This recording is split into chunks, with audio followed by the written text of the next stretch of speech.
Box অফিসে আপনাকে স্বাগতম। আলো নিভিয়ে হেডফোন কানে দিন, কারণ এখন শুরু হতে যাচ্ছে এমন এক ভয়ঙ্কর গল্প যা হয়তো আজ রাতের ঘুম কেড়ে নেবে আপনার। তাহলে বন্ধুরা শুরু করা যাক। তো বন্ধুরা, আরও একটি নতুন গল্প নিয়ে চলে এলাম। আজকের গল্পের নাম লাশের ওপর কালো জাদু। সরাসরি মূল গল্পে চলে যাওয়া যাক। রাত তখন 2:17। ঢাকা শহরের কোলাহল অনেক আগেই থেমে গেছে। চারদিকে শুধু কুয়াশা আর ঠান্ডা বাতাস। সরকারি হাসপাতালের মর্গের সামনে একটি পুরনো অ্যাম্বুলেন্স দাঁড়িয়ে আছে। সেই রাতের ডিউটিতে ছিল রিয়াজ, বয়স মাত্র 28।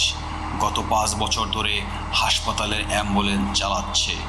অসংখ্য লাশ বহন করছে সে, তাই মৃত্যু তাকে আর আগের মতো ভয় দেখায় না। কিন্তু সেদিন রাতটা ছিল অন্যরকম।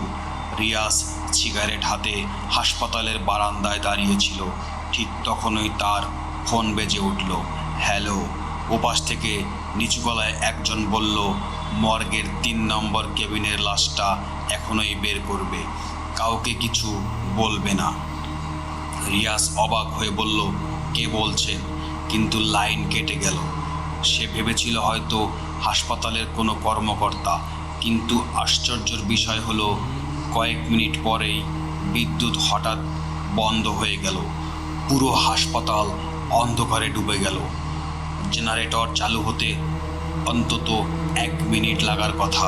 সেই 1 মিনিটেই রিয়াজ দেখল 4 জন কালো পোশাক পরা মানুষ মর্গের ভিতরে ঢুকে গেল। তাদের মুখে কাপড়ে ঢাকা, হাতে বড় বড় ব্যাগ। কোনো কথা নেই, কোনো শব্দ নেই, শুধু দ্রুত হাঁটছে। রিয়াজের বুকের ভেতর ধড়ফড় শুরু হলো। সে চুপচাপ তাদের অনুসরণ করতে লাগলো। মর্গের দরজা আধা খোলা। ভেতরে ঢুকেই তার শরীর ঠান্ডা হয়ে গেল। 3 নম্বর কেবিনের ড্রয়ার খোলা। ভেতরে থাকা সাদা কাপড়ে মোড়ানো লাশটি স্ট্রেচারে তোলা হচ্ছে। একজন নিচু গলায় বলল, তাড়াতাড়ি, সময় শেষ হয়ে যাচ্ছে। আরেকজন উত্তর দিল, আজ রাতেই কাজ শেষ করতে হবে। ঠিক তখনই রিয়াজের পকেটে থাকা মোবাইল ফোনের মেসেজের শব্দ বেজে উঠল। টিং। 4 জন একসঙ্গে তার দিকে তাকালো। তাদের চোখ দেখা যাচ্ছিল না, শুধু অন্ধকার। 1 সেকেন্ড, 2 সেকেন্ড, তারপর তারা দৌড়ে রিয়াজের দিকে আসতে শুরু করলো। রিয়াজ প্রাণপণে দৌড় দিল। পেছন থেকে শুধু শুনতে পেল, ওকে বাঁচতে দেওয়া যাবে না। হাসপাতালের করিডোরে সে দৌড়াচ্ছে, চারদিকে অন্ধকার। হঠাৎ সামনে একটা হুইল চেয়ার পড়ে থাকায় সে হোঁচট খেয়ে মাটিতে পড়ে গেল। পেছনের পদশব্দ আরও কাছে। ঠিক তখনই জেনারেটর চালু হয়ে পুরো হাসপাতাল আলোয় ভরে গেল। রিয়াজ উঠে দাঁড়িয়ে চারদিকে তাকালো, কেউ নেই, করিডর ফাঁকা। সে সাহস করে আবার মর্গের দিকে গেল। ভেতরে ঢুকেই তার বুকে কেঁপে উঠল। 3 নম্বর কেবিন খালি, লাশ নেই, কিন্তু মেঝেতে পড়ে আছে একটি কালো মোমবাতি আর লাল রঙের গুঁড়ো দিয়ে আঁকা একটি অদ্ভুত চিহ্ন। ঠিক তখনই পেছন থেকে হাসপাতালের নিরাপত্তা কক্ষী বলল, রিয়াজ ভাই, আপনি এখানে একা কী করছেন? রিয়াজ কাঁপা গলায় বলল, এখানে 4 জন লোক ছিল। গার্ড চারদিকে তাকিয়ে বলল, কোথায়?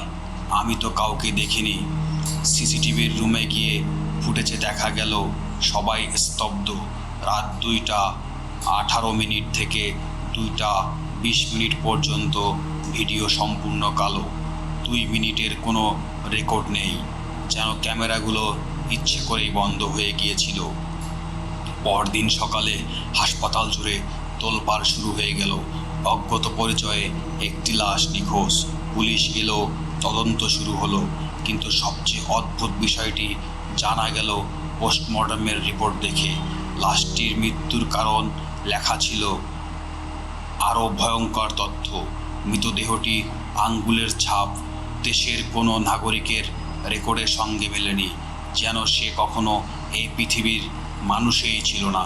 কিন্তু সেদিন রাতের শহর থেকে প্রায় 70 কিলোমিটার দূরের একটি জঙ্গল। একজন বৃদ্ধ কাঠুরে দূরে একটি কালো অ্যাম্বুলেন্সে ঢুকতে দেখলেন। অ্যাম্বুলেন্সটির নম্বর প্লেট ছিল না, হেডলাইট নিভানো, শুধু চাঁদের আলোয় দেখা যাচ্ছিল সাদা কাপড়ে ঢাকা একটি স্ট্রেচার, আর স্ট্রেচারের নিচে থেকে ধীরে ধীরে একটি হাত বাহিরে ঝুলে পড়ল, কিন্তু সেই হাতের আঙ্গুলগুলো ধীরে ধীরে নড়ছিল। রাত তখন 3:40। জঙ্গলের ভেতর দিয়ে ধীরে ধীরে এগিয়ে চলেছে সেই কালো অ্যাম্বুলেন্স। চারদিকে এতটাই ঘন কুয়াশা যে 5 হাত দূরের কিছুই দেখা যায় না। ড্রাইভার একবারও হেডলাইট জ্বালায় না, যেন সে পথ চেনে কিংবা অন্ধকারেই তাকে পথ দেখাচ্ছে। গাড়ির পেছনে স্ট্রেচারের ওপর সাদা কাপড়ে ঢাকা সেই অজ্ঞাত লাশ। হঠাৎ টক টক টক অ্যাম্বুলেন্সের ভেতর থেকে শব্দ ভেসে এলো। ড্রাইভারের পাশে বসা লোকটিকে ফিসফিস করে বলল, ওটা আবার শুরু করেছে। ড্রাইভার কোনো উত্তর দিল না, শুধু গাড়ির গতি বাড়িয়ে দিল। আরও 10 মিনিট পর তারা পৌঁছালো পাহাড় ঘেরা এক পরিত্যক্ত স্থানে। স্থানের নাম কালো পাথর পাহাড়। এই পাহাড় নিয়ে আশেপাশের গ্রামের মানুষের মধ্যে একটি কথা প্রচলিত ছিল, সূর্য ডোবার পর যে কালো পাথরে যায় সে আর আগের মানুষ হয়ে ফিরে আসে না। পাহাড়ের চূড়ায় দাঁড়িয়ে আছে একটি ভাঙাচোরা মন্দির। শত শত বছর ধরে সেখানে কেউ পুজো দেয় না। মন্দিরের দেওয়ালে অদ্ভুত এক খোদাই, যেগুলো সময়ের সঙ্গে আরও কালো হয়ে গেছে। 4 জন মুখোশধারী লোক লাশটি কাঁধে তুলে ভেতরে ঢুকলো। মন্দিরের মাঝখানে আগে থেকেই আঁকা ছিল একটি বিশাল বৃত্ত। বৃত্তের চারপাশে জ্বলছে 12টি কালো মোমবাতি। দলের নেতা ধীরে ধীরে তার মুখোশ খুলল। তার মুখের বাম পাশে আগুনে পোড়া, ডান চোখের জায়গায় গভীর দাগ। তার নাম রুদ্র। রুদ্র নিচু গলায় বলল, আজ 13 বছর অপেক্ষার শেষ রাত। একজন সদস্য ভয়ে বলল, যদি আবার আগের মতো কিছু হয়। রুদ্র ঠান্ডা গলায় উত্তর দিল, এবার ভুল হবে না। ঠিক তখনই দূরে কোথাও একসঙ্গে অসংখ্য শেয়ালের ডাক শোনা গেল। পুরো জঙ্গল যেন কেঁপে উঠল। হাসপাতালের অ্যাম্বুলেন্স চালক রিয়াজ ঘুমাতে পারছিল না। বারবার তার চোখের সামনে ভেসে উঠছিল সেই 4 জন মানুষের মুখ। হঠাৎ তার মোবাইলটি অজানা নম্বর থেকে ছবি এলো। ছবিটি দেখে তার বুকের রক্ত হিম হয়ে গেল। ছবিতে দেখা যাচ্ছে ঠিক সেই নিখোঁজ লাশ, কিন্তু এবার সে মর্গে নেই। সে শুয়ে আছে একটি পুরানো মন্দিরের ভেতরে। ছবির নিচে শুধু একটি লাইন, যদি বাঁচতে চাও কালো পাথরে এসো না।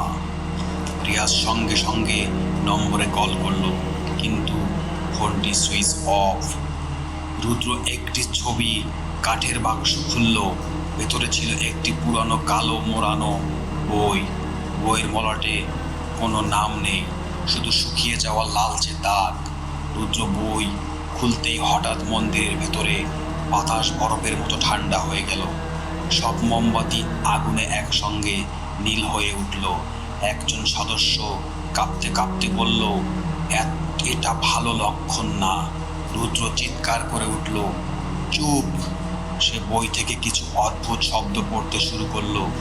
কেউ ভাষাটা বুঝতে পারল না, কিন্তু শব্দগুলো শেষ হওয়ার সঙ্গে সঙ্গে সাদা কাপড়ে ঢাকা লাশটির মুখ একবার ধীরে ধীরে ওঠে, আবার নেমে গেল। সবাই জমে গেল। একজন পেছনে সরে যেতে গিয়ে হঠাৎ চিৎকার করে উঠল, কারণ মন্দিরের ভাঙা দরজায় দাঁড়িয়েছিল একটি ছোট্ট মেয়ে। তার বয়স 8-9 বছর হবে। সাদা পোশাক, খালি পা, লম্বা চুল, মুখ ঢেকে রেখেছে। সে এক দৃষ্টিতে লাশটির দিকে তাকিয়ে আছে। রুদ্র গর্জে উঠল, তুই এখানে কিভাবে এলি? কোনো উত্তর নেই। মেয়েটি ধীরে ধীরে তার মাথা তুলল। তার চোখ সম্পূর্ণ কালো, এক ফোঁটা সাদা অংশও নেই। মুহূর্তের মধ্যে মন্দিরের সব মোমবাতি নিভে গেল। চারদিকে শুধু অন্ধকার। তারপর একটি শিশুর কণ্ঠে ভেসে এলো, ওকে জাগিও না, ও জেগে উঠলে কেউ বাঁচতে পারবে না। হঠাৎ বিকট শব্দে মন্দিরের দরজা নিজে থেকেই বন্ধ হয়ে গেল। অন্ধকারের মধ্যে এক সদস্য আতঙ্কে চিৎকার করে উঠল, রুদ্র ভাই, লাশটা স্ট্রেচারে নেই। অন্ধকারের ভেতর ঠিক তাদের পেছন থেকে কেউ খুব ধীরে ধীরে নিঃশ্বাস ফেলল। মন্দিরের ভেতর তখন ঘুটঘুটে অন্ধকার, কেউ কারো মুখ দেখতে পাচ্ছে না, শুধু শোনা যাচ্ছে ভারী নিঃশ্বাসের শব্দ। হু হু হু। রুদ্র চিৎকার করে বলল, কেউ নড়বে না, সবাই সেখানে আছে, সেখানেই দাঁড়িয়ে থাকো। কিন্তু ভয়ে দলের একজন সদস্য সালেহ নিজের মোবাইল ফ্ল্যাশ লাইট জ্বালিয়ে দিল। আলো জ্বলার সঙ্গে সঙ্গে সবাই জমে গেল। স্ট্রেচার খালি, সাদা কাপড়টা মেঝেতে পড়ে আছে, কিন্তু লাশ নেই। ঠিক তখনই ঠপ ঠপ ঠপ কারো হাঁটার শব্দ। মনে হচ্ছে মন্দিরের ছাদের ওপর কেউ ধীরে ধীরে হাঁটছে। সবাই মাথা তুলে তাকালো, কেউ নেই। হঠাৎ সালেহের আলো কাঁপতে শুরু করলো। সে ভয়ে বলল, আমার আমার পেছনে কে দাঁড়িয়ে আছে? কেউ কিছু দেখছে না। রুদ্র এগিয়ে এসে বলল, পেছনে কেউ নেই। সালেহ ধীরে ধীরে ঘুরে দাঁড়ালো, সত্যিই কেউ নেই। সে স্বস্তির নিঃশ্বাস ফেলল। ঠিক তখনই তার কানের কাছে খুব আস্তে একটি কণ্ঠস্বর শোনা গেল। তুমি দেরি করে ফেলেছ। সালেহ চিৎকার করে উঠল। সে দৌড়ে মন্দিরের দরজার দিকে তাক গেল, কিন্তু দরজা খুলল না। সে প্রাণপণে ধাক্কা দিতে লাগলো। হঠাৎ দরজার নিচে থেকেই খুলে গেল। বাহিরে বাহিরে অন্ধকার জঙ্গলের দিকে ছুটে গেল। রুদ্র তাকে থামানোর চেষ্টা করলো, শুধু নিচু গলায় বলল, ও আর ফিরবে না। সালেহ দৌড়াচ্ছে, চারদিকে গাছ, কুয়াশা, নিঃশব্দ রাত। হঠাৎ সে বুঝতে পারল কেউ তার সঙ্গে সঙ্গে হাঁটছে ডান পাশে, কিন্তু তাকালে কেউ নেই। বাম পাশে তাকালেও কেউ নেই, পেছনে সেখানেও কেউ নেই। সে হাঁপাতে হাঁপাতে থেমে গেল। তারপর সামনে দাঁড়িয়ে থাকা একটি গাছের কাণ্ডে চোখ পড়ল। গাছের গায়ে লাল রঙে লেখা, ফিরে যাও। সালেহ কাঁপতে কাঁপতে পেছনে ফিরল, আর তখন সে দেখল সাদা কাপড়ে মোড়ানো সেই লাশটি তার থেকে মাত্র 10 হাত দূরে দাঁড়িয়ে আছে, কিন্তু তার মুখ এখনো কাপড়ে ঢাকা। লাশটি ধীরে ধীরে তার দিকে এগিয়ে আসছে, 1 পা, 2 পা, 3 পা। সালেহ চিৎকার করে দৌড় দিল, কিন্তু যতই দৌড়ায় দেখে সে আবার সেই একই গাছের সামনে চলে এসেছে। আবার লেখা, ফিরে যাও। সে এবার কান্না শুরু করলো, আমাকে ছেড়ে দাও, আমি কিছু করিনি। ঠিক তখনই পেছন থেকে একটি ঠান্ডা হাত তার কাঁধে স্পর্শ করল। রুদ্র মাটিতে বসে কালো বইটির পাতা উল্টাচ্ছিল। তার সঙ্গী ইমরান জিজ্ঞেস করলো, সালেহকে খুঁজতে যাব না? রুদ্র শান্ত গলায় বলল, এখন আর ওকে খুঁজে লাভ নেই। হঠাৎ মন্দিরের বাইরে থেকে একটি বিকট আত্মচিৎকার ভেসে এলো, বাঁচাও! তারপর সব চুপ, পুরো জঙ্গল আবার নিস্তব্ধ। 5 মিনিট পর ধীরে ধীরে মন্দিরের দরজায় কেউ কড়া নাড়ল, ঠক ঠক ঠক। ইমরান দৌড়ে দরজা খুলল। সামনে দাঁড়িয়ে আছে সালেহ, কিন্তু সে একদম চুপ, মাথা নিচু, শরীর কাদায় ভরা। ইমরান বলল, কি হয়েছে? কোনো উত্তর নেই। রুদ্র দূর থেকে তাকিয়েছিল, তার চোখ হঠাৎ বড় হয়ে গেল। সে চিৎকার করে উঠল, কেউ ওর কাছে যেও না। কিন্তু ততক্ষণে দেরি হয়ে গেছে। ইমরান সালেহর কাঁধে হাত রাখতেই সালেহ ধীরে ধীরে মাথা তুলল। তার 2 চোখ সম্পূর্ণ সাদা, মুখে অস্বাভাবিক এক হাসি। সে ফিসফিস করে বলল, আমি সালেহ নই। পরের মুহূর্তেই তার পুরো শরীর নিথর হয়ে মাটিতে পড়ে রইল। রুদ্র ধীরে দৌড়ে তার নাড়ি পরীক্ষা করলো, নাড়ি নেই, শ্বাস নেই। কিন্তু সবচেয়ে ভয়ঙ্কর ব্যাপার ছিল, সালেহের মুখে এমন এক আতঙ্কের ছাপ জমে উঠেছে, যেন মৃত্যুর আগে সে এমন কিছু দেখছে যা ভাষায় বলা অসম্ভব। তার ডান হাতে শক্ত করে ধরা ছিল একটি ছোট্ট কাগজ।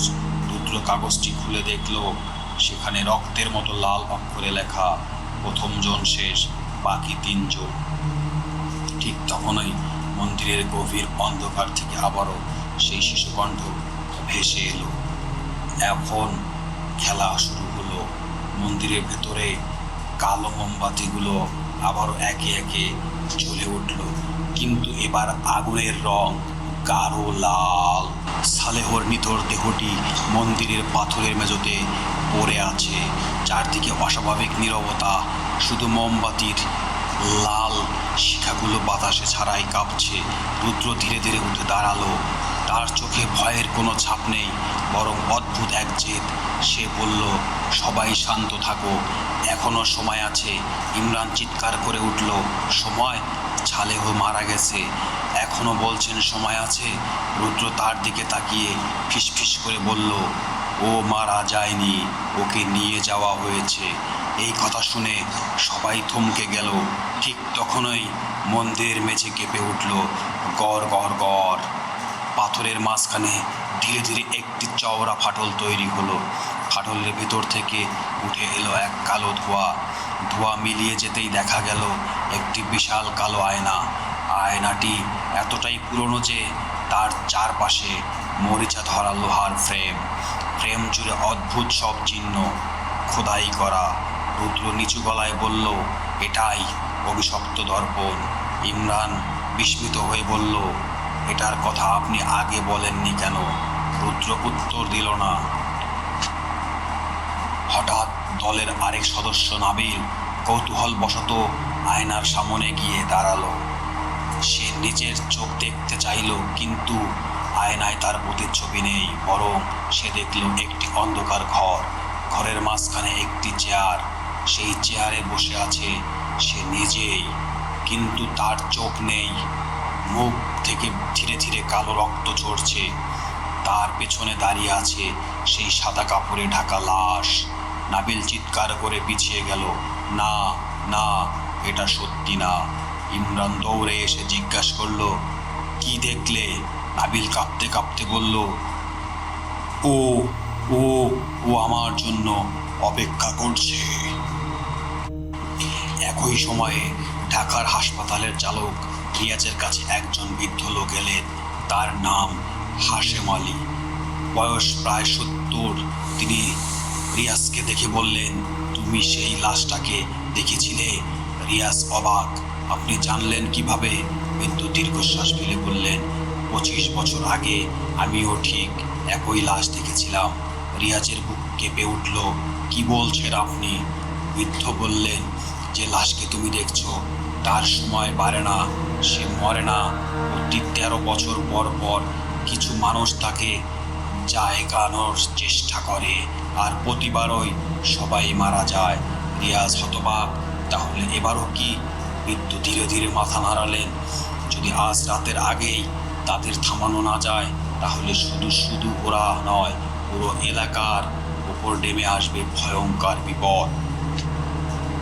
নাবিল আচমকা পাগলের মতো আচরণ করতে শুরু করলো।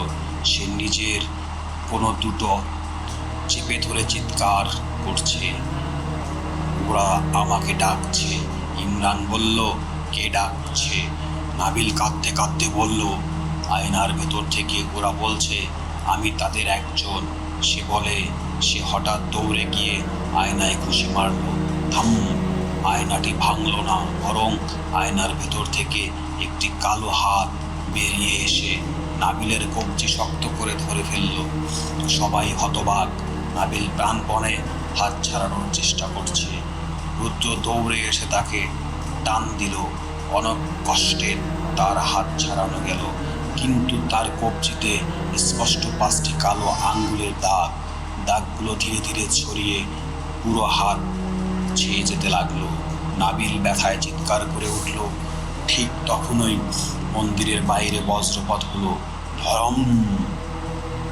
সেই মুহূর্তের জন্য পুরো মন্দির আলোয় ভরে উঠল, আর সেই আলোয় সবাই দেখলো কালো আয়নার ভেতর দাঁড়িয়ে আছে সেই অজ্ঞাত লাশ। কিন্তু এবার তার মুখের সাদা কাপড় সরে গেছে, আর তার মুখ দেখে রুদ্রের হাত থেকে কালো বইটি মাটিতে পড়ে গেল। সে আতঙ্কে ফিসফিস করে বলল, অসম্ভব, এটা তো অসম্ভব। কিন্তু বাকিটা সে আর বলতে পারল না, কারণ আয়নার ভেতরের সেই মানুষটি ধীরে ধীরে হাসতে শুরু করছে। আর ঠিক সেই মুহূর্তে মন্দিরের বাইরে থেকে ভেসে এলো একটি অ্যাম্বুলেন্সের সাইরেন। কিন্তু সেখানে তো কোনো রাস্তাই নেই। বাইরে অ্যাম্বুলেন্সের সাইরেন ক্রমশ জোরে বাড়ছে, ওয়াও ওয়াও ওয়াও। কিন্তু পাহাড়ের চূড়ায় অবস্থিত এই ভাঙা মন্দিরে কোনো রাস্তা নেই। চারপাশে শুধু গভীর জঙ্গল আর খাড়া পাথর। ইমরান কাঁপা গলায় বলল, রুদ্র ভাই, এখানে অ্যাম্বুলেন্স আসবে কিভাবে? রুদ্র কোনো উত্তর দিল না। সে একদৃষ্টি কালো আয়নার দিকে তাকিয়ে আছে। হঠাৎ আয়নার ভেতরে সেই মানুষটি নিজের ডান হাত তুলল। এক সময়ে মন্দিরের ভেতরের বাতাস বরফের মতো ঠান্ডা হয়ে গেল। সব মোমবাতি একসঙ্গে নিভে গেল। তারপর ধম, মন্দিরের দরজা নিচে থেকেই খুলে গেল। বাইরে ঘন কুয়াশার মধ্যে সত্যি একটি কালো অ্যাম্বুলেন্স দাঁড়িয়ে আছে। ইঞ্জিন বন্ধ, কিন্তু সাইরেন বাজছে। একই সময়ে রিয়াজ আর বৃদ্ধ হাশেম আলী একটি পুরনো জিপ নিয়ে কালো পাথর পাহাড়ের দিকে রওনা হয়েছে।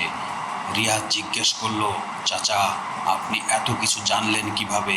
হাশেম আলী অনেকক্ষণ চুপ থেকে বললেন, কারণ 13 বছর আগে আমি এই দলের একজন ছিলাম। রিয়াজ হঠাৎ ব্রেক কষে গাড়ি থামিয়ে দিল। কি বললেন? বৃদ্ধ মাথা নিচু করলেন। হ্যাঁ, আমি পাপ করেছি, সেই পাপের শাস্তি আজও শেষ হয়নি। 13 বছর আগের ঘটনা। সেই সময় কালা পাথর পাহাড়ে 5 জন মানুষ এসেছিল। তাদের নেতা ছিল রুদ্রের বাবা করিম শাহ। করিম শাহ বিশ্বাস করতেন মৃত্যুকে পরাজিত করা সম্ভব। তিনি একটি প্রাচীন পুঁথি খুঁজে পান। সেখানে লেখা ছিল যে মৃতদেহ 3 দিন মাটির নিচে না গিয়ে বিশেষ আচার সম্পূর্ণ করবে, সে মৃত্যুর সীমা অতিক্রম করবে। কিন্তু সে পুঁথির শেষ পাতায় একটি সতর্কবার্তাও ছিল, যে মৃত্যুকে জাগাতে চাইবে সে নিজেই মৃত্যুকেও সঙ্গে নিয়ে আসবে।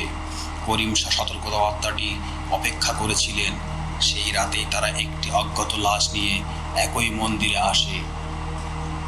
আসার শুরু হওয়ার কয়েক মিনিট পর পুরো পাহাড় কেঁপে ওঠে। এক এক করে 4 জন রহস্যজনকভাবে মারা যায়। শুধু হাশেম আলী প্রাণে বাঁচে। পালিয়ে আসতে পেরেছিলেন, কিন্তু পালানোর আগে তিনি শুনেছিলেন একটি কণ্ঠস্বর, 13 বছর পর আবার দেখা হবে। বর্তমানে রিয়াজ ধীরে ধীরে বলল, তাহলে রুদ্র? হাশেম চোখ বন্ধ করে বললেন, সে তার বাবার অসমাপ্ত কাজ শেষ করতে এসেছে। আবার মন্দিরে নাবিলের হাতের কালো দাগ এখন কাঁধ পর্যন্ত ছড়িয়ে গেছে। সে যন্ত্রণায় মাটিতে ছটফট করছে। হঠাৎ তার মুখ দিয়ে অন্য কারো গলা বের হলো, গভীর, ভারী, অচেনা। রুদ্র, তুমি আবার ফিরে এসেছো। ইমরান ভয়ে পিছিয়ে গেল। রুদ্র ধীরে ধীরে সামনে এগিয়ে এলো। আমি এসেছি কাজ শেষ করতে। নাবিলের মুখে ভয়ঙ্কর হাসি ফুটে উঠল। তোমার বাবাও এই একই কথাই বলেছিল। মুহূর্তের মধ্যে নাবিলের শরীর নিস্তব্ধ হয়ে গেল। তারপর সে ধীরে ধীরে উঠে দাঁড়ালো, কিন্তু তার 2 পা মাটিতে। সে শূন্যে ভাসছে। তার মাথা 180 ডিগ্রি ঘুরে রুদ্রের দিকে তাকালো। ইমরান চিৎকার করে উঠল। ঠিক তখন মন্দিরের মেঝেতে পড়ে থাকা কালো বইটি নিজে নিজে খুলে গেল। পাতাগুলো বাতাস বইছে, দ্রুত উল্টোতে লাগলো। শেষ পাতায় এসে থেমে গেল। সেখানে রক্তের মতো লাল অক্ষরে একটি বাক্য ফুটে উঠল, শেষ আচার সম্পন্ন করতে চাইলে রক্ত দিতে হবে নিজের পরিবারের। রুদ্র বাক্যটি পড়ে ফ্যাকাশে হয়ে গেল, কারণ মন্দিরের অন্ধকার কোণ থেকে ধীরে ধীরে বেরিয়ে এলো একটি মানুষ। তার হাতে একটি পুরনো লণ্ঠন, মুখে গভীর দাগ, চোখ অদ্ভুত দৃষ্টি। লোকটি ধীরে ধীরে বলল, রুদ্র, আমি তোমার জন্যই অপেক্ষা করছিলাম। রুদ্র হতভম্ব হয়ে ফিসফিস করল, চাচা, আপনি? লোকটি হেসে বলল, না, আমি তোমার চাচা নই। 13 বছর আগে সে মারা গেছে। আমি শুধু তার মুখটা ধার নিয়েছি। হঠাৎ লুণ্ঠনের আলো নিভে গেল। অন্ধকারের মধ্যে একসঙ্গে অসংখ্য মানুষের ফিসফিসানি শোনা যেতে লাগলো। আজ রাত শেষ হওয়ার আগেই একজন নয়, সবাই মরবে। রাত তখন 4:48। আকাশে কালো মেঘ জমেছে। বিদ্যুতের ঝলকে কয়েক সেকেন্ডের জন্য পুরো পাহাড় আলোকিত হয়ে আবার অন্ধকারে ডুবে যাচ্ছে। মন্দিরের ভেতরে দাঁড়িয়ে আছে রুদ্র, ইমরান আর নাবিলের নিথর দেহ। লণ্ঠন হাতে দাঁড়িয়ে থাকা লোকটি ধীরে ধীরে হাসলো, কিন্তু তার হাসিটা মানুষের মতো নয়। মনে হচ্ছিল একসঙ্গে অনেকগুলো মানুষ হাসছে। তোমরা বিচারের স্থলে চলে এসেছো, লোকটি ধীরে ধীরে বলল। এই মন্দিরে আসলে মন্দির নয়, ইমরান কাপা গলায় বলল। তাহলে এটা কি? লোকটি লণ্ঠনটা মাটিতে রাখলো, তারপর বলল, এটা মৃতদের আদালত। কথাটা শেষ হওয়ার সঙ্গে সঙ্গে গড় গড় গড় মন্দিরের দেয়াল কাঁপতে শুরু করলো। শত শত বছরের পুরনো পাথর নিজেরাই সরে যেতে লাগলো। দেয়ালের ভেতর থেকে বেরিয়ে এলো অসংখ্য মানুষের সুর। কেউ কাঁদছে, কেউ চিৎকার করছে, কেউ সাহায্য চাইছে। সবাই যেন পাথরের ভেতরে বন্দী। ইমরান ভয়ে চিৎকার করে উঠল, ওরা কারা? লোকটি উত্তর দিল, যারা এই শক্তির লোভে এখানে এসেছিল কিন্তু আর কখনো ফিরে যেতে পারেনি। এদিকে রিয়াজ আর হাশেম আলী পাহাড়ের নিচে পৌঁছে গেছে, কিন্তু তারা যতই উপরে ওঠার চেষ্টা করছে বারবার একই জায়গায় ফিরে আসছে। রিয়াজ হাঁপাতে হাঁপাতে বলল, আমরা তো অনেকক্ষণ ধরে হাঁটছি। হাশেম মাটিতে বসে পড়লেন, তারপর পকেট থেকে একটি পুরনো তাবিজ বের করলেন। তিনি ফিসফিস করে বললেন, আজও এটা কাজ করেনি। না, জানি না। তাবিজটি হাতে নেওয়ার সঙ্গে সঙ্গে চারপাশের কুয়াশা ধীরে ধীরে সরে যেতে শুরু করলো। তাদের সামনে দেখা গেল একটি সরু পাথরের সিঁড়ি। সেটা কয়েক সেকেন্ডের আগেরও ছিল না। আবার মন্দিরে রুদ্র বুঝতে পারছে সবকিছু তার নিয়ন্ত্রণের বাইরে চলে যাচ্ছে। সে কালো বইটি তুলে নিয়ে শেষ আচার শুরু করতে চাইল। ঠিক তখনই মন্দিরের মাঝখানে রাখা সাদা কাপড়ে ঢাকা লাশটি ধীরে ধীরে উঠে বসে। কেউ তাকে স্পর্শ করেনি, কেউ তাকে তুলেও দেয়নি, সে নিজেই উঠে বসেছে। ইমরানের গলা শুকিয়ে গেল। সে শুধু বলতে লাগলো, না, এটা হতে পারে না। লাশটি ধীরে ধীরে নিজের মুখের কাপড় সরিয়ে দিল, কিন্তু সেখানে কোনো মুখ নেই, চোখ নেই, নাক নেই। মুখের জায়গায় শুধু গভীর কালো অন্ধকার, যেন একটি অন্তহীন গর্ত। হঠাৎ সেই অন্ধকার থেকে ভেসে এলো একটি গলা, রুদ্র, তোমার বাবার ঋণ এখনো শোধ হয়নি। রুদ্র কাপা গলায় বলল, তুমি কে? তুমি কে? উত্তর এলো, আমি কোনো মানুষ নেই, আমি সেই প্রতিশ্রুতি যেটা তোমার বাবা ভেঙেছিল। হঠাৎ মন্দিরের ছাদে বিকট শব্দ, ধরম। একটি বিশাল পাথরের ভেঙে পড়লার গর্জন। সেই ফাঁক দিয়ে চাঁদের আলো ঢুকে পড়ল, আর সেই আলো পড়তেই দেয়ালের ভেতরে আটকে থাকা শত শত মুখ একসঙ্গে চিৎকার করে উঠল, পালাও, এখনই পালাও। কিন্তু রুদ্র নড়ল না। তার চোখে তখন শুধুই এক জেদ। সে বলল, আমি খালি হাতে ফিরব না। লোকটি আবার হেসে উঠল, তোমার বাবাও ঠিক একই কথা বলেছিল। ঠিক তখনই রিয়াজ আর হাশেম মন্দিরের সামনে এসে গেল। তারা দরজার বাইরে দাঁড়িয়ে সব শুনতে পাচ্ছে।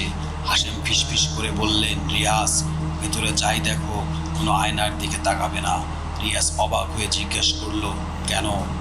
হাশেম উত্তর দিলেন, কারণ সেই আয়না তোমার মুখ দেখায় না, তোমার শেষটা দেখায়। ঠিক সেই মুহূর্তে মন্দির থেকে রুদ্রের ভয়ঙ্কর চিৎকার শোনা গেল।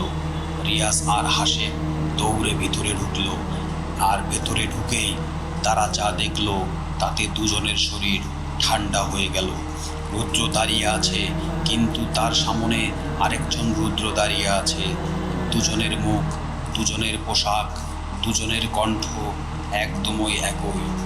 কোনটা আসল আর কোনটা কালো আয়নার সৃষ্টি তা বোঝার কোনো উপায় নেই। দুজনেই একসঙ্গে বলল, আমাকে বিশ্বাস করো, ওটা নকল। রাত তখন 5:12। মন্দিরের ভেতরে নিস্তব্ধতা। রিয়াজ আর হাশেম আলী স্থির হয়ে দাঁড়িয়ে। তাদের সামনে একই রকম দেখতে দুজন রুদ্র, একজন ডান পাশে আরেকজন বাম পাশে। দুজনের শরীরে একই পোশাক, একই পোড়া দাগ, একই কণ্ঠ। দুজনই একসঙ্গে বলল, আমি আসল রুদ্র। ইমরান ভয়ে কয়েক কদম পিছিয়ে গেল। তার কপাল দিয়ে ঠান্ডা ঘাম গড়িয়ে পড়ছে। সে বুঝতে পারছে না কাকে বিশ্বাস করবে। হাশেম আলী ধীরে ধীরে পকেট থেকে একটি পুরনো রূপার মুদ্রা বের করলেন। মুদ্রাটি তিনি দুই রুদ্রের মাঝখানে ছুঁড়ে দিলেন। মুদ্রা মাটিতে পড়তেই বাম পাশে দাঁড়ানো রুদ্রটির পায়ের নিচে কোনো ছায়া দেখা গেল না, কিন্তু ডান পাশে দাঁড়ানো রুদ্রের ছায়া মোমবাতির আলোয় স্পষ্ট। হাশেম চিৎকার করে উঠলেন, ডান পাশের মানুষটার আসল, অন্যটা আয়নার সৃষ্টি। কথা শেষ হতেই নকল রুদ্র ভয়ঙ্করভাবে হাসতে শুরু করলো। তার মুখ ধীরে ধীরে ফেটে যেতে লাগলো, চামড়া গলে পড়ছে। মুখের ভেতর থেকে বেরিয়ে এলো শত শত কালো পোকা। মুহূর্তের মধ্যে পুরো শরীর বদলে গেল। এবার সে আর রুদ্র নয়, একটি লম্বা শুকানো মানুষের মতো ছায়ামূর্তি, আর চোখ দুটো লাল আগুনের মতো জ্বলছে। আক্রমণ হঠাৎ। সেই ছায়ামূর্তি বিদ্যুতের গতিতে ইমরানের দিকে ঝাঁপিয়ে পড়ল। রিয়াজ দৌড়ে গিয়ে ইমরানকে সরিয়ে দিল। ছায়ামূর্তির নখ পাথরের দেয়ালে আঘাত করতেই ছ্যাক, পাথরের গভীর 5টি দাগ পড়ে গেল। রুদ্র কালো বই খুলে দ্রুত কিছু শব্দ পড়তে শুরু করলো। মন্দিরের মেঝেতে আঁকা বৃত্ত আবার জ্বলতে শুরু করলো। লাল আগুনের রেখা ছড়িয়ে পুরো ঘরকে ঘিরে ফেলল। ছায়ামূর্তি কয়েক কদম পিছিয়ে গেল। প্রথমবারের মতো তার চোখে ভয়ের ছাপ দেখা গেল। হাশেম আলী ধীরে ধীরে রিয়াজকে বললেন, আজ সব সত্য জানার সময় হয়েছে। রিয়াজ তাকিয়ে বলল, হাশেম বললেন, যে লাশটাকে সবাই জাগাতে চাইছে সেটা কোনো সাধারণ মানুষের লাশ নয়। রুদ্র থেমে গেল। হাশেমের দিকে তাকিয়ে বলল, চুপ করুন। কিন্তু হাশেম থামলেন না। 25 বছর আগে এক প্রতারক তান্ত্রিক শত শত মানুষকে হত্যা করেছিল। শেষ পর্যন্ত গ্রামের লোকেরা তাকে হত্যা করে পাহাড়েই লুকিয়ে রাখে। তারপর থেকে যারা লোভে পড়ে তার শক্তি পেতে আসে, তারা নিজেরাই সেই অন্ধকারের অংশ হয়ে যায়। মন্দিরের বাতাস আরো ভারী হয়ে উঠল। দেয়ালের ভেতর থেকে অসংখ্য কণ্ঠ একসঙ্গে বলল, সত্য, সত্য, সত্য। কালো বইয়ের শেষ পাতা। হঠাৎ বইটির শেষ পাতা নিচে থেকেই উল্টে গেল। সেখানে এবার নতুন লেখা ফুটে উঠেছে। সে দরজা খুলতে একজনকে নিজের ইচ্ছায় জীবন উৎসর্গ করতে বলে। সবাই স্তব্ধ। রুদ্র ধীরে ধীরে বইটি বন্ধ করলো। সে বলল, আমি জানতাম এই দিনটি আসবে। ইমরান চিৎকার করে উঠল, আপনি পাগল নাকি? এতে মানুষের মৃত্যুর পরও আপনি থামবেন না? রুদ্র শান্ত গলায় বলল, আমি শক্তির জন্য আসিনি। রিয়াজ অবাক হয়ে জিজ্ঞাসা করলো, তাহলে কেন? রুদ্রের চোখ ভিজে উঠল। সে ধীরে ধীরে বলল, আমার ছোট বোন 13 বছর আগে এই পাহাড়ে হারিয়ে গিয়েছে। সবাই বলেছিল সে মারা গেছে, কিন্তু সে মারা যায়নি। মুহূর্তের জন্য সবাই নীরব হয়ে গেল। ঠিক তখনই মন্দিরের ভেতরে সেই ছোট্ট মেয়েটি আবার দেখা গেল। সাদা পোশাক, খালি পা, কালো চোখ। সে ধীরে ধীরে রুদ্রর দিকে তাকিয়ে বলল, ভাইয়া। রুদ্র কেঁপে উঠল, তার ঠোঁট কাঁপছে। সে ফিসফিস করে বলল, মেঘলা। মেয়েটি মৃদু হাসলো, তারপর বলল, আমাকে নিয়ে যাও। সে ধীরে ধীরে তার দিকে হাঁটতে শুরু করলো। হাশেম চিৎকার করে উঠলেন, না, ও তোমার বোন নয়। কিন্তু ততক্ষণে মেয়েটি হাত রুদ্রের হাতে স্পর্শ করছে, আর সেই স্পর্শের সঙ্গে সঙ্গে পুরো মন্দির কেঁপে উঠল। কালো আয়নাটি হাজার টুকরো হয়ে বিস্ফোরিত হলো, আর আয়নার প্রতিটি ভাঙা টুকরোতে একই মুখ দেখা গেল, সেই অজ্ঞাত লাশের মুখ। তারপর সঙ্গে সঙ্গে শত শত কণ্ঠ ভেসে এলো। শেষ দরজায় খুলে গেছে। মন্দিরের মেঝে ধীরে ধীরে ধীরে ফেটে যেতে শুরু করলো, আর সেই ফাটলের নিচে উঠে আসতে লাগলো অসংখ্য কালো হাত। সময় ভোর 5:39। আকাশে প্রথম আলো ফুটতেই শুরু করেছে, কিন্তু কালো পাথর পাহাড়ের ওপর এখনও রাতের অন্ধকার। মন্দিরের মেঝে ফেটে বিশাল এক গহ্বর তৈরি হয়েছে। সেই গহ্বর থেকে একের পর এক কালো হাত বেরিয়ে আসছে। মনে হচ্ছে শত শত মানুষ মাটির নিচ থেকে উঠে আসতে চাইছে। রিয়াজ আতঙ্কে কয়েক কদম পিছিয়ে গেল। ইমরান কাঁপতে কাঁপতে বলল, এগুলো মানুষ। হাশেম আলী মাথা নাড়ালেন, না, এরা মানুষ না, এখন শুধু তাদের ছোঁয়া বেঁচে আছে। ঠিক তখনই গহ্বরের ভেতর থেকে ধীরে ধীরে একটি বিশাল লোহার দরজা উঠে এলো। দরজাটি প্রায় 20 ফুট উঁচু। দরজাগুলো অসংখ্য হাতের ছাপ, আর মাঝখানে রক্তের মতো লাল অক্ষরে লেখা, যে প্রবেশ করবে সে আর আগের মানুষ হয়ে ফিরবে না। রুদ্র এখনো সেই ছোট্ট মেয়েটির হাত ধরে দাঁড়িয়ে। হঠাৎ মেয়েটি ধীরে ধীরে তার দিকে তাকিয়ে হাসল, কিন্তু হাসিটা ছিল অস্বাভাবিক। তার ঠোঁটে কানের পর্যন্ত ছিঁড়ে গেল, চোখে কালো অংশ গলে পড়তে শুরু করলো, মুখের চামড়া খুলে যেতে লাগলো। কয়েক সেকেন্ডের মধ্যেই ছোট্ট মেয়েটি বদলে গেল। সে অজ্ঞাত লাশের মুখে। রুদ্র আতঙ্কে হাত ছেড়ে পিছিয়ে গেল। সে চিৎকার করে ফুটল, তুই কে?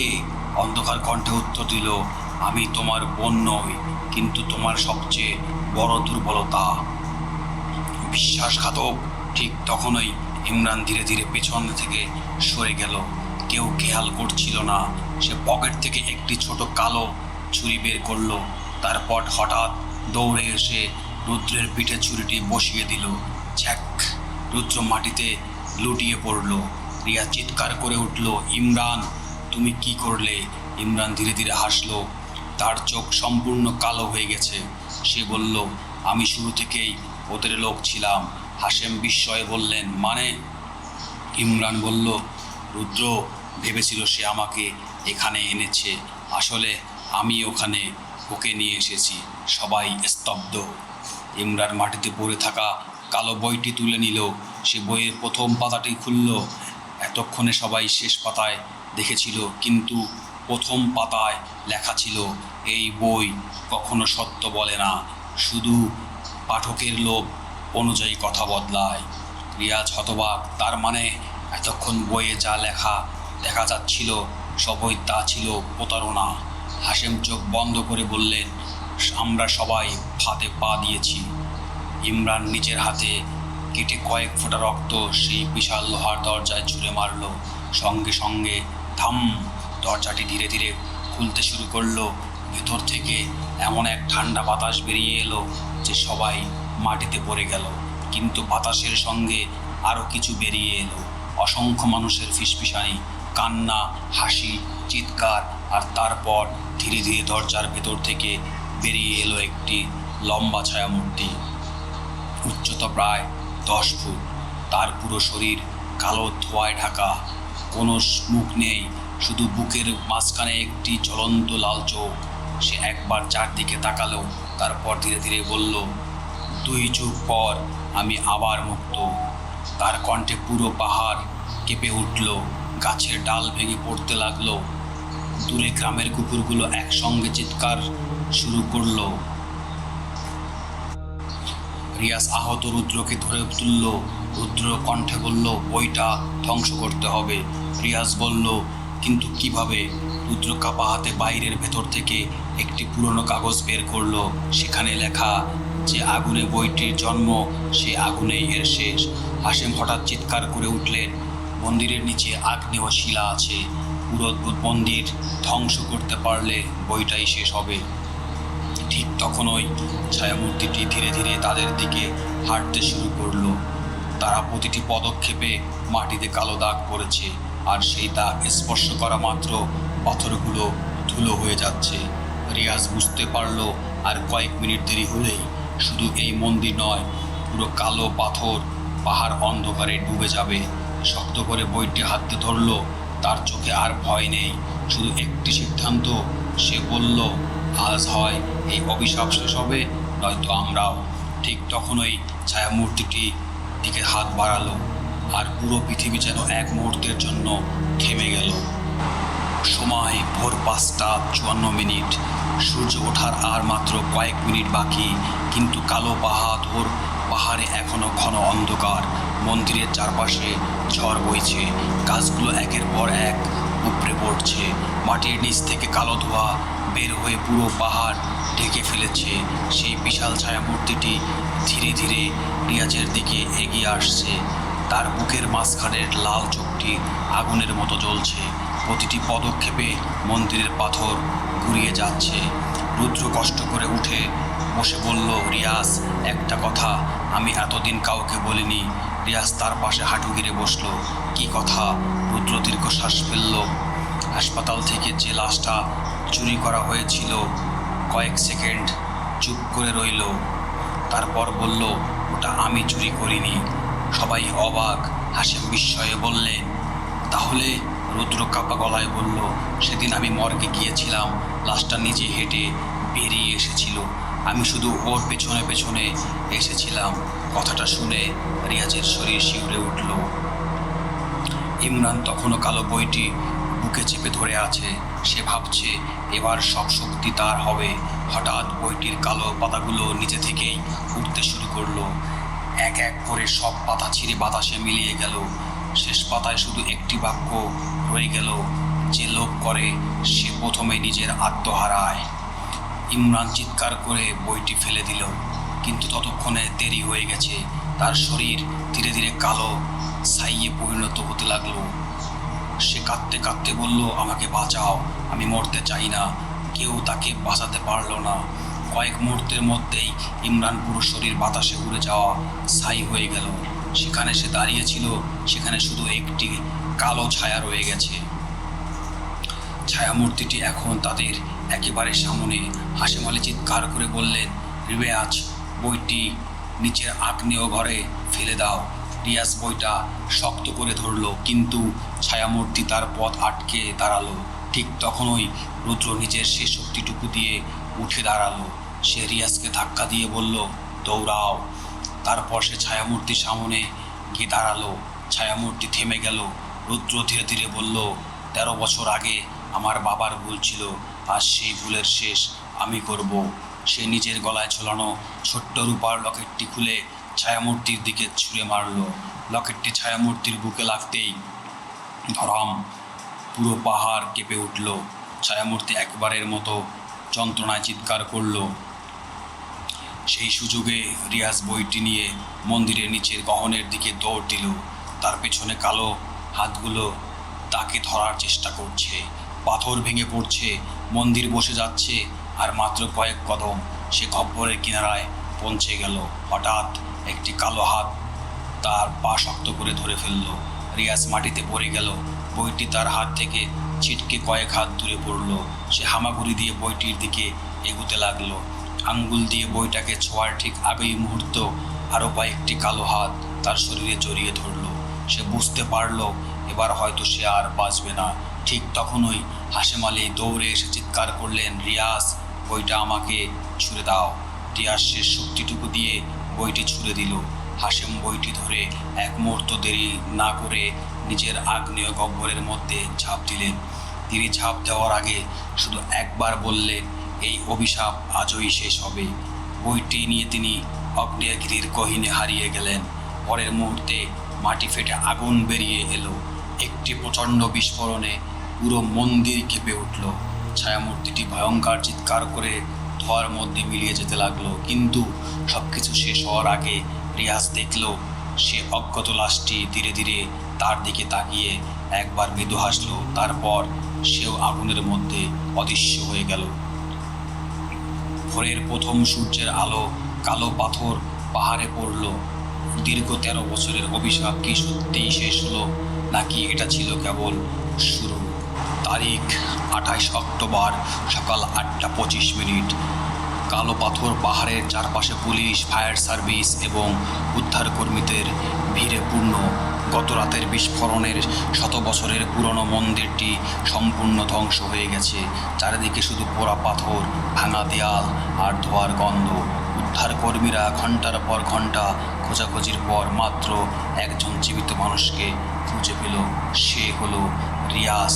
তার শরীরের বিভিন্ন জায়গায় আঘাত, মুখে ধুলা আর রক্ত, কিন্তু সবচেয়ে ভয়ঙ্কর বিষয়, সে একটাও কথা বলছে না, শুধু শূন্য দৃষ্টিতে তাকিয়ে আছে। 7 দিন পরে রিয়াজকে ঢাকার একটি সরকারি হাসপাতালে ভর্তি করা হয়। ডাক্তার বলেন তার শরীরে তেমন বড় কোনো সমস্যা নেই, কিন্তু মনে যে কোনো গভীর আতঙ্ক আটকে আছে। 7ম দিনের রাতে হঠাৎ সে কথা বলতে শুরু করলো। পুলিশ সঙ্গে সঙ্গে তার জবানবন্দি রেকর্ড করতে শুরু করলো। রিয়াজ ধীরে ধীরে বলল, আমরা ভেবেছিলাম সব শেষ হয়ে গেছে, কিন্তু আগুন শুধু বইটাকে পুড়িয়েছে, অভিশাপকে নয়। ঘরে উপস্থিতি সবাই চুপ। রিয়াজ আবার বলতে শুরু করলো, আগুনের পর, বিস্ফোরণের পরে আমি অনেক দূরে ছিটকে পড়েছিলাম। চারিদিকে শুধু আগুন। আমি দেখলাম হাসেম চাচা নেই, রুদ্রও নেই, ইমরানের কোনো চিহ্ন নেই। আমি ভেবেছিলাম সব শেষ, কিন্তু ঠিক তখনই ধোঁয়ার ভেতর থেকে কেউ আমার নাম ধরে ডাকলো, রিয়াজ। আমি পেছনে তাকালাম, দেখলাম সেই অজ্ঞাত লাশটি আগুনের মাঝখানে দাঁড়িয়ে আছে, কিন্তু এবার তার মুখে কোনো ভয়ঙ্কর হাসি নেই। সে শান্ত গলায় বলল, আমি অভিশাপ নই, আমি ছিলাম বন্দী। আমি কিছু বুঝে ওঠার আগেই সে বলল, যে বইটা পুড়েছে সেটা ছিল তালা, দরজা নয়। তারপর সে ধীরে ধীরে আগুনের মধ্যে মিলিয়ে গেল। ঘরের সবাই নিঃশব্দ। একজন পুলিশ কর্মকর্তা জিজ্ঞাসা করলেন, তারপর? রিয়াজ কাঁপতে কাঁপতে বলল, তারপর আমি জ্ঞান হারিয়েছিলাম। পুলিশ পুরো পাহাড় তল্লাশি করলো, কিন্তু কোনো লাশ পাওয়া গেল না। না রুদ্র, না হাসেম, না ইমরান। মনে হলো তারা যেন পৃথিবীর থেকেই মুছে গেছে। কয়েকদিন পর তদন্ত বন্ধ করে দেওয়া হলো। সরকারের ইস্যুতে লেখা হলো, পাহাড়ি বিস্ফোরণে নিখোঁজ। 6 মাস পরে একজন অনুসন্ধানী সাংবাদিক আরিফ রহমান পুরো ঘটনাটি নিয়ে একটি ডকুমেন্টারি বানানোর সিদ্ধান্ত নিলেন। সবাই তাকে নিষেধ করেছিল, কিন্তু তিনি কারো কথা শোনেননি। একদিন তিনি একই কালো পাথর পাহাড়ে গেলেন।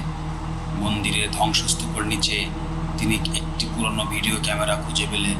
ক্যামেরাটি আশ্চর্যজনকভাবে এখনও চালু হয়। মেমোরি কার্ড একটি মাত্র ভিডিও ছিল। ভিডিওর সময় ভোর 5টা 58 মিনিট, অর্থাৎ বিস্ফোরণের ঠিক আগে। ভিডিওটির শেষ 3 মিনিটে ভিডিওতে দেখা গেল রুদ্র দাঁড়িয়ে আছে, তার সামনে সেই অজ্ঞাত লাশ। কিন্তু যেটা দেখে আরিফের শরীর ঠান্ডা হয়ে গেল সেটা হলো লাশটি ক্যামেরার দিকে তাকিয়ে ধীরে ধীরে বলল, যে এই ভিডিও দেখছে সেই পরবর্তী সাক্ষী। এরপর লাশটি ক্যামেরার দিকে হাঁটতে শুরু করলো। 1 পা, 2 পা, 3 পা। তার মুখ পুরো স্ক্রিন ভরে গেল। হঠাৎ ভিডিওটি বন্ধ হয়ে গেল। 3 দিন পরে আরিফ রহমান নিখোঁজ। তার অফিসে শুধু একটি জিনিস পাওয়া গেল, একটি খাম। খামের ভেতরে একটি কাগজ, সেখানে কালো কালিতে লেখা, গল্প শেষ হয়নি। আজও বর্ষার রাতে কালো পাথর পাহাড়ের পাশ দিয়ে বলা যায়।